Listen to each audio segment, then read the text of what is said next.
Hello, this is Cece, and you're listening to WGSN-DB Going Solo Network. We are showcasing both Going Solo with Cece, and we're showcasing the Author's Corner, Meet the Author. And today we have with us Cherie Morris, and Cherie Morris is a certified divorce coach. And welcome to the show.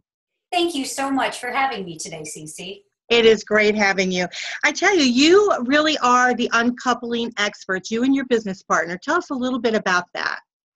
Yes, my business partner, Vicki Vollweiler, is an amazing woman with a background in business. I am a lawyer by training, and both of us came to become uncoupling experts in a couple of different ways.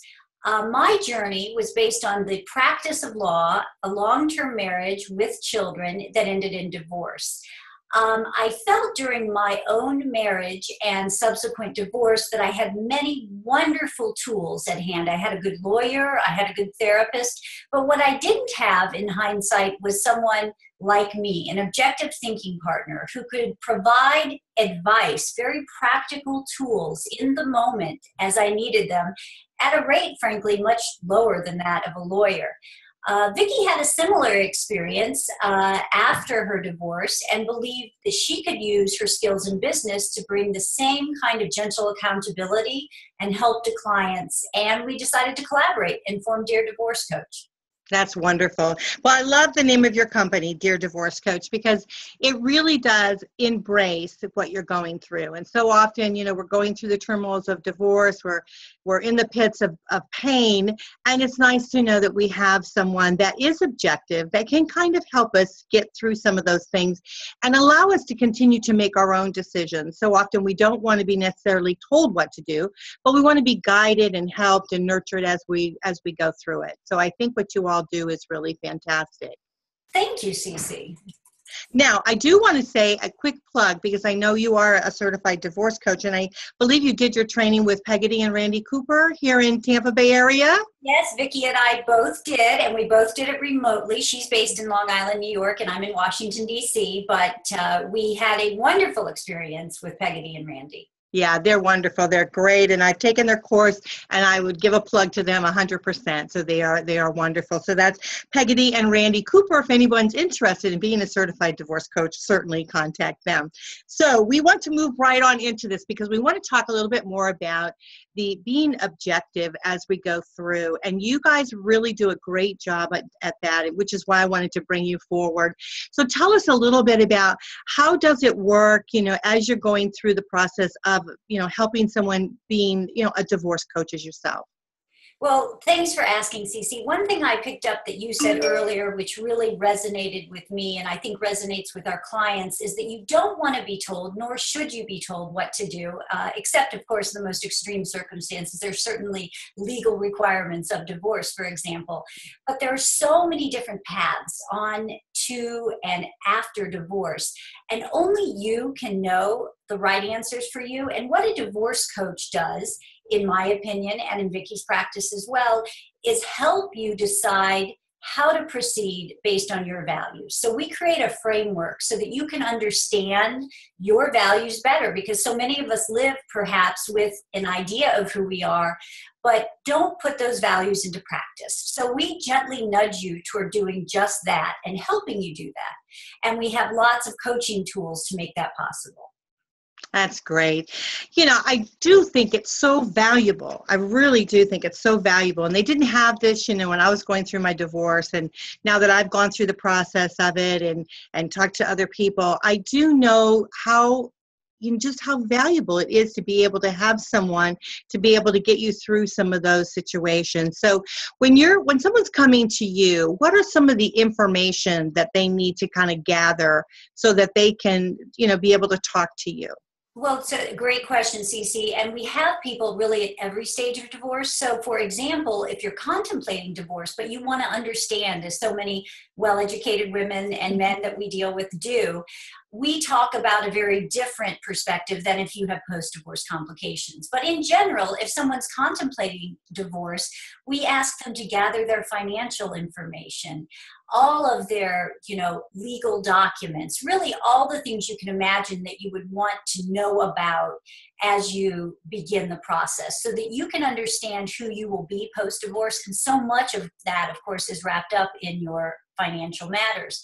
We want to understand your children, if you have them, what stages of development they're in. Are they still minor children? Are they adults? What their special needs may be. So really our first conversation with someone is all about where they are in that divorce process.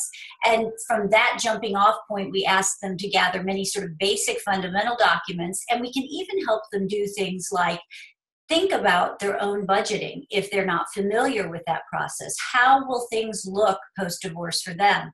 Are they already earning a good income, or do they need to, potentially re-enter the workforce? And do they need skills to do that? So we really try to meet them where they are. One of the things Vicki and I have done is write a book that's available on Amazon called Should I Stay or Should I Go? And certainly it is a book for those contemplating divorce so that they can understand more fully what's involved. But it also is a valuable tool for anyone mid or even post-divorce, because it talks about lots of things that you need to know, including how to communicate, for example, with a soon-to-be or ex. Because assuming you have minor children, fortunately or not, you will be in connection with this person for likely a lifetime. So to the extent we can help you know and implement your own values in doing that, and good boundaries, that's really what Vicki and I do as part of the process. Yeah, I like what you do, because this is, and I know divorce coaches, they'll help you through that transition as you go through divorce. But what I like so much about what I've read about you and Vicki is that you deal a lot with also the post-divorce. And I think that's so vital because, as we're going through, we have sometimes our team, we have, accountants or attorneys or mediators or whatever, and coaches, of course, but we have our team together. But once we kind of get through that, the stages of divorce, the actual divorce itself, then we're still left in that muck of things. And a divorce coach is really great because they help you with a lot of things that will take you after the divorce, so post of the divorce. That's right. And one of the big areas of focus for us, because our clients need it again and again and again, is this area of communication. And it's really, in our view, one of the most valuable ways we can serve our clients and their children going forward. So when you're, going through this very emotional process, you aren't always doing your best thinking. And really, as we stand beside you as your objective thinking partner, holding your hand, and we look around at all that circle, that big circle of professionals you may have, we're the one right next to you saying, hey, Cece, have you thought about responding like this? Or have you thought about this issue before you respond? And there really is no one else like that among the professionals with whom you may deal. And that's why we think this profession is so important, even though it's, relatively new and people are really coming to understand what we do as part of those team of professionals. Absolutely. Well, I tell you, we're going to have to take a quick break, but when we come back, let's talk a little bit about the communications, how we can go forward, not only just through divorce, but also after post-divorce, how we can really better open up the wavelength, I would say, of communication with our exes, with our children, with all of those that are involved with our families as we move forward in divorce. So what we're going to do is we're going to talk about that when we come back. I have Cherie Morris with me. She's with DearDivorceCoach.com, and this is Cece with Going Solo. You're listening to WGSN-DB Going Solo Network. We are showcasing both Going Solo with Cece and the Author Showcase, and we'll be right back. Okay, we're going to bring it on back, and we're so glad that you all stayed with us. So when we come back here, we're going to be talking about communication, and we are talking with Cherie Morris, and she is with DearDivorceCoach.com. Welcome back, Cherie. Thank you, Cece. Glad to be here. It is great having you. Now, the first part of the show, we talked a little bit about just being a divorce coach and being really the objective thinking partner, which is so vital as we're going through the divorce. And so we want to talk a little bit about, just kind of the communications. How can we kind of make that open a little bit for us? Yeah, that's a great question. What I like to do with clients, and I know Vicki agrees, is to find out first where they are in that process, what their mindset is right now with their soon-to-be or ex, again, the ages of their children, how much interaction needs to happen. The first and probably best piece of advice we give is if you don't have to have contact with your soon-to-be ex or ex, don't have it. In other words, they're not the one you need to turn to in times of your need. You certainly should develop other support networks. It's a time to move away from them as a support. You certainly don't want them using any information you would divulge to them in a negative way. So remember that there are likely others in your life. And if you haven't yet created those support networks, we're here to help you do that and to help you learn how to grow. So as a first response and decision, if you don't have to communicate with them, don't. Begin to rely on other supports. That's in your best interest. And then secondly, if you do have an ongoing relationship with your ex, and so many people do when you have children, you really, as you think about it and you bring your best self to the moment, probably understand that you want that communication to be pretty good. That is pretty neutral and positive for your children, remembering that your children know them as 50% of themselves, that it's important that they not feel devalued or that they see you devaluing their other parent. Even, by the way, in very extreme situations, we're not pretending that it's always easy or that this person, your ex, is not behaving in petty, toxic, inappropriate ways. Our job is to help you manage that, even if that's the case, and develop a way of communicating, hopefully in writing, preferably by email, for example, that allows you the space to reflect upon what information is asked for and what information should be given. So we really have a way of thinking this through in really pretty easy 3 quick steps. The first point, as I said, is to really understand the communication. So what has been asked of you? What are they telling you and what do they need from you? If your ex sends you any sort of communication, either by telephone, by text, or by email, that has to do with your children, do you even need to respond? So reflect upon it. If it's just informational, terrific. Maybe a simple okay is enough. Even if it comes by text, I really recommend taking a moment of pause. It's so easy in text messaging to respond with emotional overwhelm. And I suggest that even if communication that's non-urgent comes in by text, that you perhaps summarize it and respond later in email, because again, it gives us more of a pause. And again, if it's a phone message, maybe you save the message somewhere that you don't have to see it or hear it every day, but it's important to create a record and then respond by email, summarizing perhaps what they've told you or you think they've told you and responding. As a second step, we say, remember, really reflect upon the communication. Even if you think they've said something poorly, email is really an unforgiving medium, as almost any communication text can be, but it may sound like it's either harsh or too direct or too businesslike, but really you now have a business relationship with your ex. So in fact, you're well served if it's direct. Certainly unempathetic can be another adjective applied, but we like to think it's simply kept strictly to business, and that's okay.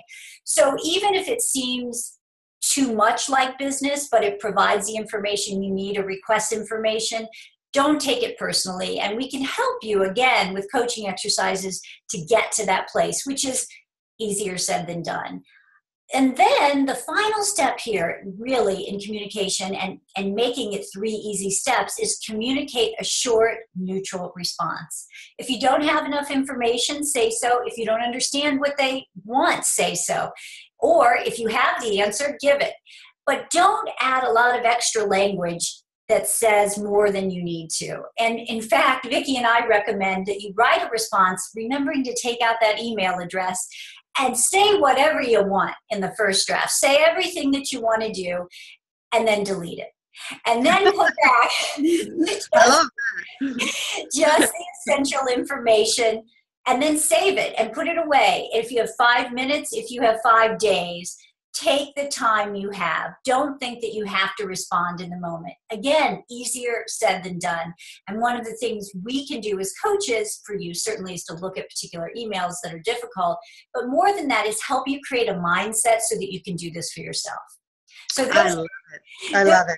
Are 3 easy steps to communicating post-divorce with your ex. Yes, I tell you, that is great advice. And it's so nice to have someone, like you and Vicki, to be able to help, individuals get through that. Because I tell you, that was probably one of the hardest things for me, was the communication, because my ex was always so, wow, right there, and of course, I was so hurt by everything that was happening that I would react in such a painful way. And it was a no-win. And so it just didn't get me anywhere. And it just made me, more painful for me. So I love the idea that, you write the email, make sure you take off that email address and maybe sleep on it. And I started doing that. And I think that helped me tremendously, of being able to step back from it a little bit before you react. So super cool advice. Super cool. Thank you. So thank you. That is why you guys are so successful. And now let's share with everyone your contact information. I know your website is deardivorcecoach.com. Yes. And then how can we email you? So please just email us, Vicki or me, at coach@deardivorcecoach.com. Okay, that's great. And then you can help people no matter where they're located. Am I correct? We absolutely can. We certainly work in person, but we also work via email, via Skype, FaceTime. Almost any way you can connect, we can connect with you. And we're happy to do it. And we love serving a diversity of people all across the world, because we find that although there are certainly unique needs, we're all human. We all have human responses, as you described, Cece, in divorce, and that we all need support. Oh, that is super. Well, I think it's absolutely wonderful what you do, and I want to thank you so much for being on the show with us today. Thank you, Cece. It was a great opportunity, and you're a terrific host. Thanks. Oh, well, thank you for that. Well, this is Cece, and you are listening to Cherie Morris. She is with deardivorcecoach.com. Please contact her, and doesn't matter where you live.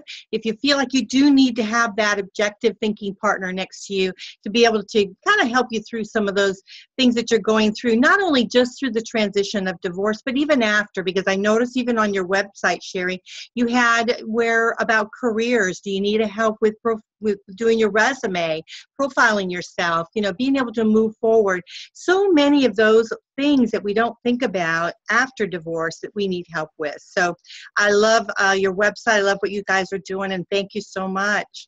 Thank you, Cece. You're welcome. Well, this is Cece with Going Solo. You are listening to WGSN-DB Going Solo Network. We are the internet talk station for singles, and we hope that you like this show and many others that we have here with us.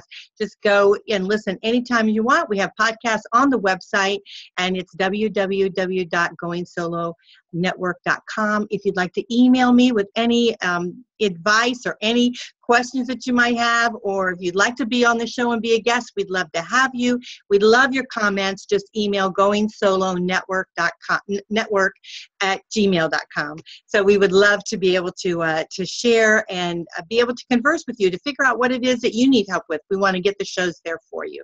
So this is Cece signing off. And next time, we hope that you'll join us each and every time. Bye for now. Thanks, Cherie. Thank you, Cece. Have a great day. Take care.